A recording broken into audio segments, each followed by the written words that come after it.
নওগাঁর ধামিরহাটে জান্নাত electronic and mobile banking নামের মোবাইল ব্যাংকিং এজেন্টের জালিয়াতিতে নগদ অ্যাকাউন্ট হ্যাকিং প্রতারক চক্রের সদস্য মোহাম্মদ আবু হাসানকে গ্রেপ্তার করেছে পুলিশ।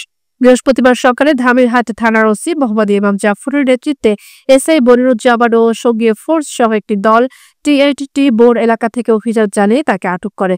আটক ব্যক্তির পূর্ণ নাম মোহাম্মদ আবু হাসান।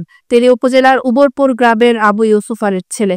স্থানীয়রা অভিযোগ করেছেন, বিভিন্ন জেলার বয়স্ক বিধবা ও প্রতিবন্ধী ভাতার টাকা প্রবীণ ও সুবিধা বঞ্চিত মানুষের নামে কাগজে কলমে উত্তোলন হলেও প্রকৃত ভাতা গ্রহণকারী এসব টাকা পাচ্ছেন না। মোবাইল ব্যাংকিং এর এজেন্টে অসাধু কর্মকর্তাদের একটি চক্র দীর্ঘদিন ধরে এসব ভাতা আত্মসাৎ করছে। ওসি মোহাম্মদ ইমাম জাফর বলেন, গতকাল টি বোর্ড এলাকা থেকে মোবাইল ব্যাংকিং এ এজেন্ট আবু হাসানকে গ্রেপ্তার করা হয়েছে, যিনি ৩৭৬ জন বয়স্ক বিধবা ও প্রতিবন্ধী ভাতাভোগীদের টাকা হ্যাক করেছেন। বিষয়টি নিয়ে থানায় মামলা হয়েছে এবং তদন্ত চলছে।